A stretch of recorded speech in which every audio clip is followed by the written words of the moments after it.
Selamat siang pemirsa, hari yang cerah bukan? Kata ibu, kalau terkenal maka terasayang. Perkenalkan, sapu nama Rivaldo Nobertus Bamulki. Saya biasa dipanggil Valdo.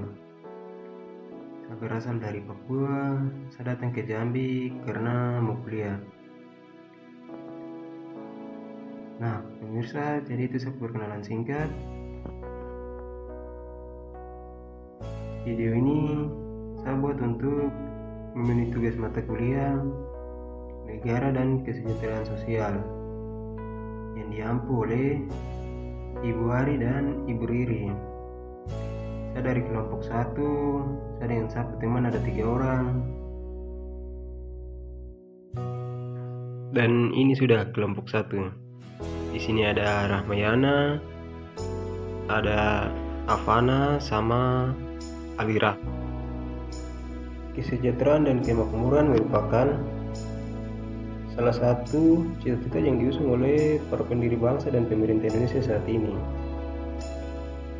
Hal ini tercermin dalam pembukaan Undang-Undang Dasar 1945 yang berbunyi, pemerintah harus melindungi segenap bangsa dan segala tumpah darahnya, memajukan kesejahteraan umum dan mencerdaskan kehidupan bangsa.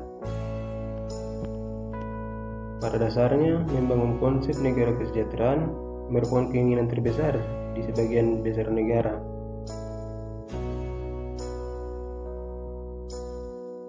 Konsep negara kesejahteraan secara sederhana dapat didefinisikan sebagai negara yang memainkan peran penting dalam menjamin kesejahteraan semua warga negara. Ciri dasar dari konsep negara kesejahteraan adalah program asuransi sosial masyarakat dan adanya peninjauan kesejahteraan sosial masyarakat.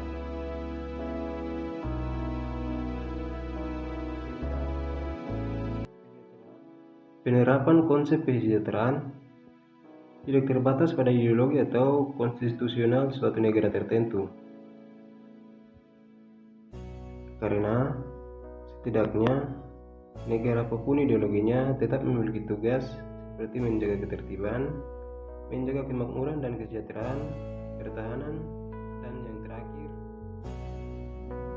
katanya negara ini negara kesejahteraan. Tapi kenapa saya rasa macam tersejahtera? Oh, ternyata Indonesia ini negara kesejahteraan modal minimal, sebab di jangkauan itu untuk kelompok tertentu saja, atau dia merata bagi kelompok orang yang mampu bayar saja. Tambah lagi pengeluaran pemerintah untuk pembangunan sosial ini tergolong sedikit. Saya dari Papua sampai di Jambi, ternyata dia permasalahan tetap sama saja. Jambi dan Papua ini daerah yang kaya. Jambi ada depo batu bara, Papua ada depo emas. Tapi Papua juga ada batu bara. Sombong sedikit apa-apa tuh. Dan kamar ya. Oke, tong balik ke pembahasan. Papua dengan Jambi, depo daerah kaya, tapi kenapa ekonomi masyarakatnya terajaya? Masyarakatnya hidup begitu-begitu saja. Lapangan pekerjaan juga terbatas. Masih banyak yang terhambat mampu beli beras. Sudah formula dong ganti dengan air nasi dan permasalahan-permasalahan berbau kekurangan lainnya.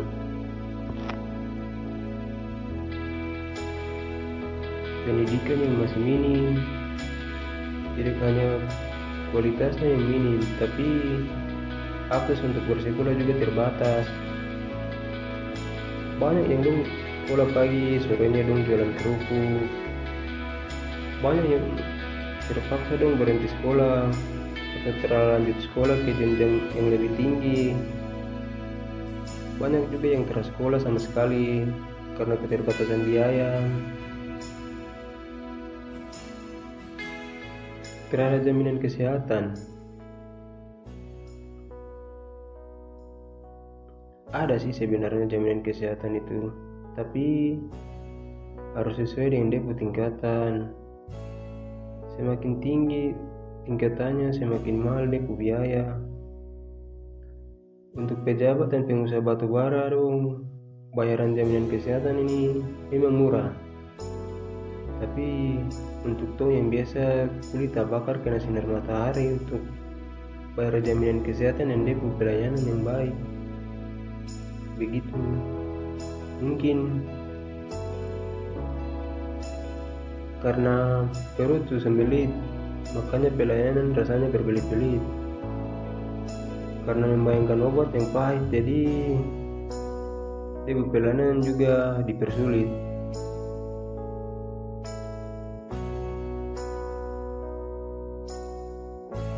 Saya rasa terada syarat negara kesejahteraan di atas yang terpenuhi. Berarti yang sejahtera itu hanya beberapa orang saja. Tapi bukan saya juga ya. Kalau boleh menuntut Indonesia ini, saya akan tuntut. Karena Indonesia sudah langgar ideologi negara ini.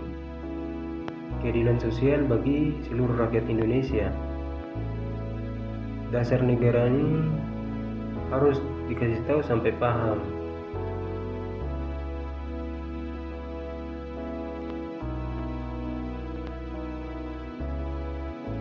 Tong sempat diskusi juga bahas tentang negara sejahtera di atas. Rasanya ada yang kurang. Tong diskusi cukup lama, terus menurut saya teman satu, pelaksanaan hak asasi manusia juga menjadi syarat negara kesejahteraan. Tambah DP syarat juga, Indonesia masih belum mampu untuk memenuhinya. Bukan cuma Indonesia saja, negara lain juga. Tapi saya fokuskan ke negara ini saja, karena saya juga masyarakatnya. HAM itu milik siapa saja, selama dia manusia. HAM itu tidak terbatas. Mendapat kehidupan yang baik itu hak. Mendapat akses pendidikan dan kesehatan itu hak. Mendapat hukuman yang adil itu hak. Ingat pemirsaku, hak itu terada di pembatasan. Jangan sampai karena menuntut kau hak, kau langgar orang lain hak. Telanjang di tengah jalan itu hak, tapi orang lain juga berhak merasa nyaman. Merokok di tempat umum itu hak, tapi orang lain juga berhak atas udara yang bersih.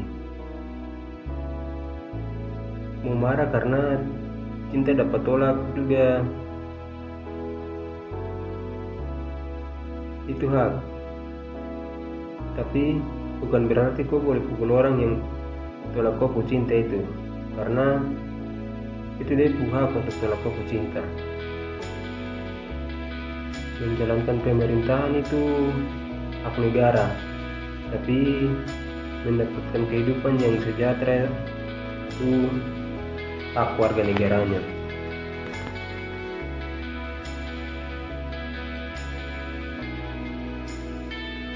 Mungkin ini yang dapat saya sampaikan mengenai